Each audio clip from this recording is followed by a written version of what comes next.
Mesdames et messieurs, Congolaises et Congolais, combattants et résistants, très chers compatriotes et amis du Congo.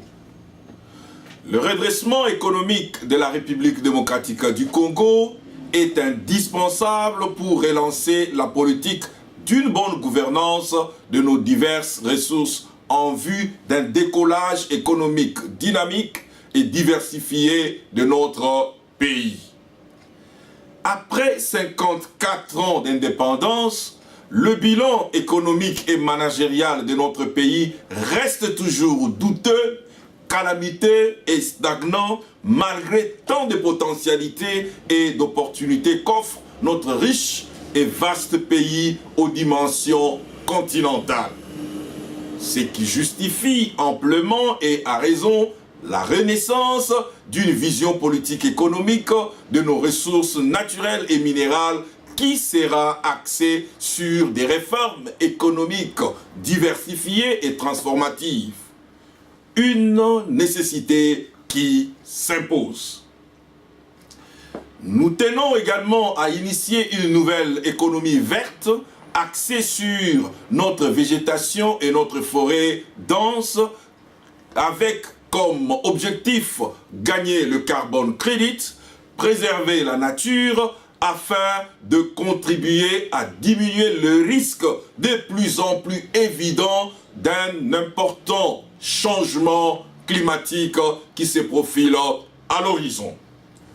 Voilà pourquoi, concernés par la situation économique critique que traverse notre pays, l'Union du peuple d'avenir UPA, en sigle, prend l'initiative de vous entretenir sur le 6e chapitre de notre plan national pour la réforme et la reconstruction de la République démocratique du Congo, titré « Économie nationale ».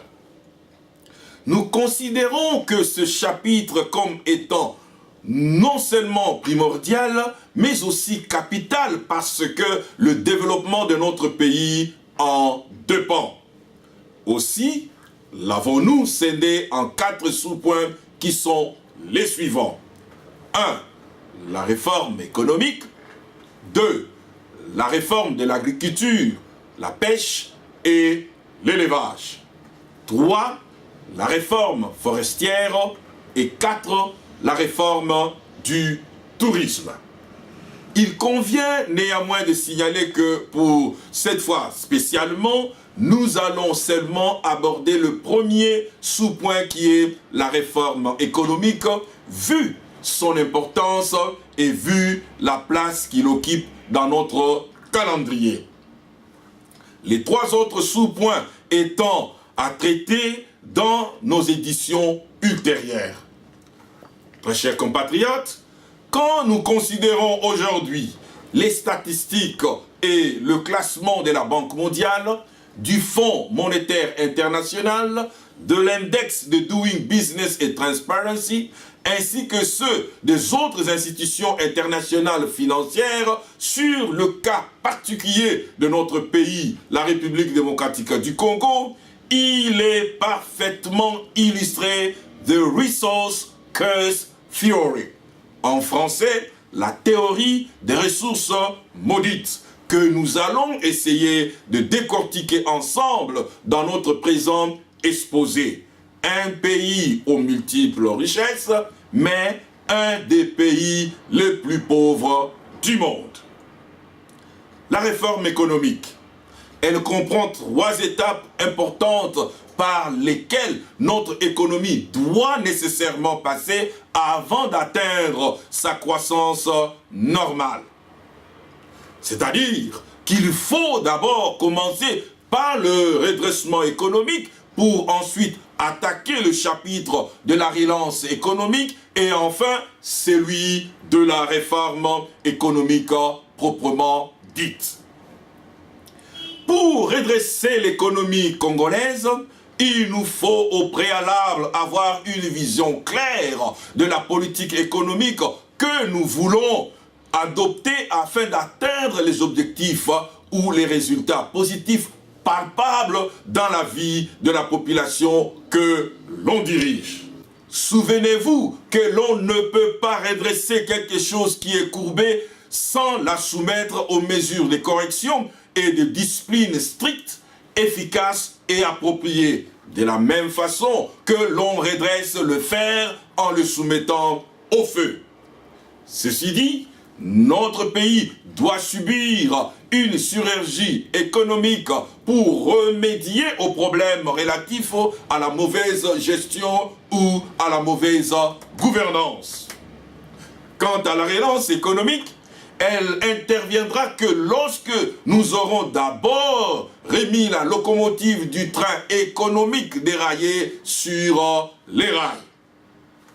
Il s'agit donc ici d'une nouvelle orientation économique fiable, opérationnelle et fonctionnelle, propre à notre situation et visant à stimuler la croissance économique tant recherchée afin que notre pays retrouve la place qui doit être la sienne dans le concert des nations. Nous parlerons avec beaucoup plus de détails au sujet de la réforme économique dans le développement de notre intervention ou exposé. En effet, pendant très longtemps, notre pays s'est fortement appuyé sur ses ressources naturelles non renouvelables sans avoir réussi à développer les autres secteurs de l'économie, compromettant ainsi l'avenir de notre population. Comment pouvez-vous comprendre, très chers compatriotes, qu'un pays comme la République démocratique du Congo, avec tant des experts, banquiers, financiers congolais de renommée internationale, éparpillés à travers le monde, continue de s'enfoncer dans une misère si indescriptible? La réponse à cette question se justifie simplement par le manque d'une bonne vision politique économique à court, à moyen et à long terme de la part de nos dirigeants. Des inquiétudes croissantes se font exprimer de plus en plus sur cette dynamique négative, persistante, qui annule toute performance économique et toute possibilité de développement futur de la République démocratique du Congo. Aux inquiétudes succèdent l'incertitude et la baisse de confiance chez les investisseurs étrangers, voire dans le milieu d'affaires et même au sein de la population en général. Et voici donc quelques faits qui caractérisent cette situation. L'économie continue d'être excessivement dépendante du secteur minier, notamment les cuivres, une ressource non renouvelable. Le dernier taux de croissance élevé ne se sont pas traduits en élargissement significatif de la base économique, une grande partie de cette croissance étant générée par le secteur public plutôt que d'être tirée par l'investissement privé. Cette base économique étroite est caractérisée par le fait que des salaires de fonctionnaires et des contrats gouvernementaux dépendent étroitement des privés. Le niveau d'investissement direct étranger, ID, reste faible par rapport au potentiel du pays. Les taux annuels de croissance du produit interne brut, PIB, sont bien en dessous des potentialités du pays. Le pourcentage du chômage et de la pauvreté est resté inchangeable pendant des décennies. Il est donc impérieux que les responsables gouvernementaux arrêtent avec la démagogie des chiffres creux quand il faut parler du cadre macroéconomique stable, de l'inflation maîtrisée, de déficit budgétaire externe modeste, de réserves internationales importantes, alors que le vécu quotidien des Congolais s'empire de plus en plus. Notre peuple ne vit plus, mais survit. En réalité, la République démocratique du Congo a besoin d'une politique économique de développement bien structurés devant conduire à la renaissance de notre cher beau pays. De même qu'il devient impératif d'associer l'homme congolais et la femme congolaise à l'activité économique par la création de l'emploi et de la richesse. Chers compatriotes, permettez-moi de souligner que la fraude, la corruption, la prédation et les tracasseries douanières demeurent encore tant de virus à combattre et à traiter avec des remèdes et des prescriptions économiques appropriées telles que l'audit, la transparence, la bonne gouvernance, le sens des responsabilités, le contrôle, l'évaluation et la performance. Avec UPA, notre croissance économique sera recherchée dans tous ces domaines en vue de favoriser la participation et le partage de la richesse nationale à un plus grand nombre des Congolais. Nous considérons également que le budget de 9 milliards de dollars reste encore modeste ou insignifiant pour le Grand Congo avec ses 70 millions d'habitants. C'est pour cette raison que UPA se lancera dans une politique de mobilisation des ressources financières tant internes qu'externes pour stimuler notre économie.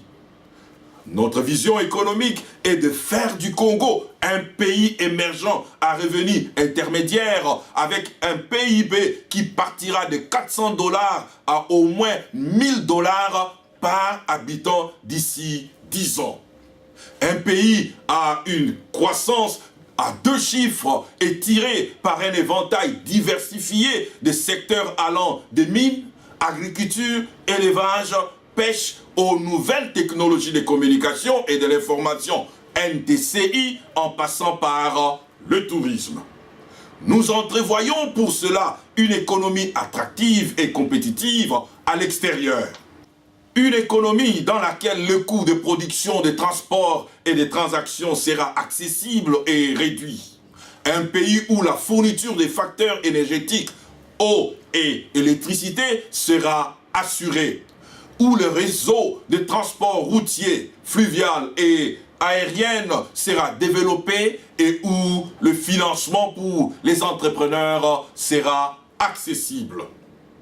Nous avons une vision d'une économie congolaise qui transforme ces matières premières traditionnelles en produits semi-finis et en y ajoutant de la valeur pour favoriser la création des emplois qualifiés et mieux payés. Une économie intégrée dans la chaîne des valeurs internationales avec divers produits locaux. Dans cette perspective, nous croyons que le peuple congolais ne sera plus jamais un peuple misérable, mendiant, démuni, dépendant et pauvre. Le bureau d'études stratégiques de l'UPA suggère la vision d'une économie intégrée de l'intérieur où les biens ou produits et services sont échangés entre provinces selon les avantages comparatifs ou prorata de spécialisation de chaque province.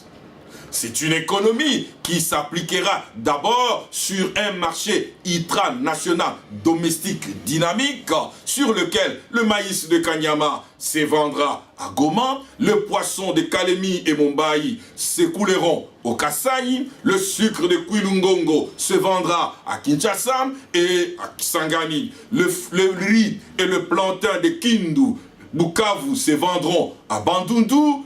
Ça, c'est une économie que le peuple congolais a besoin.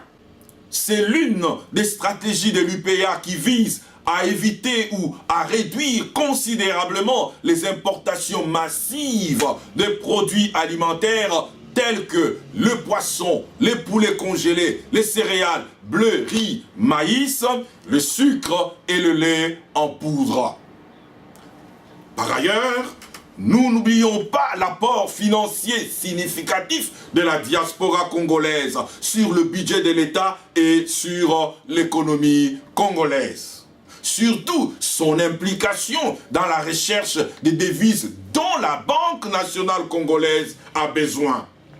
Cela fait d'elle, c'est-à-dire la diaspora congolaise, un partenaire important à ne pas négliger sur le plan du développement économique de la République démocratique du Congo. C'est pourquoi les revendications et l'implication de la diaspora congolaise doivent être prises en considération dans la recherche de voies et moyens pour résoudre la crise socio-économique et politique dans notre pays. Notre nouvelle politique économique dépendra plus de notre position géostratégique et géoéconomique de notre pays au cœur de l'Afrique qui offre multiples avantages économiques importants dans le continent. 1. La République démocratique du Congo comme une plaque tournante en anglais et hub de transport. Cela nous permettra de positionner notre pays comme plaque tournante dans le trafic aérien, routier et ferroviaire, ainsi que pour le soutien logistique en Afrique australe et centrale, qui pourra fournir une base des charges pour les compagnies aériennes de fret et pour les plateformes commerciales viables. L'adoption d'une politique de ciel ouvert est une condition préalable pour attirer les transporteurs aériens de passagers internationaux à utiliser Kinshasa, Lubumbashi et Kisangani comme des plateformes régionales alternatives. 2. La République démocratique du Congo comme destination préférée des investisseurs étrangers par la création des zones franches comme moyen de fournir des incitations attrayantes aux investisseurs directs étrangers, idées dans les secteurs spécifiques. La création de ces zones permet de surmonter le problème posé par la réglementation en vigueur et les obstacles sociopolitiques. Car une réglementation allégée et une fiscalité favorable peuvent y être appliquées sans une incidence sur les restes de l'économie. Parce que ces zones franches sont conçues pour attirer de nouvelles entreprises. Il n'y aura pas de perte de revenus ou autre en fournissant un traitement de faveur. L'amélioration du climat des affaires s'avère une priorité en commençant par la recherche et le maintien d'une paix durable sur toute l'étendue du territoire national. La mise en œuvre des réformes structurelles en vue de créer un environnement des affaires pour attirer les investisseurs tant nationaux qu'internationaux. 3. La République démocratique du Congo comme plaque tournante, hub de l'innovation. Cette hub d'innovation sera une structure pour favoriser le développement d'un secteur du haute technologie. Information technologique, IT, communication et biotechnologie. Des études seront menées, des partenaires seront recherchés et la diaspora devra jouer un rôle prépondérant dans le secteur comme vecteur de transfert de l'innovation dans tous ces secteurs. Pour les PME et le PMI, par exemple, des centres d'incubation devront être créés en vue de créer un environnement favorable aux entreprises qui pourraient symboliser la réussite en République démocratique du Congo de demain. Pour conclure ce chapitre aussi important, UPA envisage une nouvelle politique économique de diversification et de transformation pour la République démocratique du Congo, visant principalement à assurer une création de richesses et d'emplois plus accrus dans le temps en vue d'assurer un vécu décent et le bien social du peuple congolais. Pour nous, Union du peuple d'avenir, UPA, c'est un devoir sacré de servir le peuple congolais et de prendre soin du pays avec Dieu comme étant notre architecte et bâtisseur dans cette magnifique vision de bâtir et promouvoir notre pays. Nous vous remercions infiniment de nous avoir suivis avec beaucoup d'intérêt. Vous trouverez plus d'informations sur notre site internet www.upardc.org ainsi que nos vidéos sur YouTube sous le titre de La Renaissance de la République démocratique du Congo ou encore en anglais The Rebirth of DR Congo. Matondo mingi, asante sana, twase kidila wabuni, mumetonda beno mingi, thank you very much. Que Dieu bénisse le peuple congolais et la République démocratique du Congo avec la paix et la prospérité. À la prochaine. Oh peuple congolais, donc on a la biso. Allez tous les gars d'élection. Nous ensemble, tout le monde.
Hey!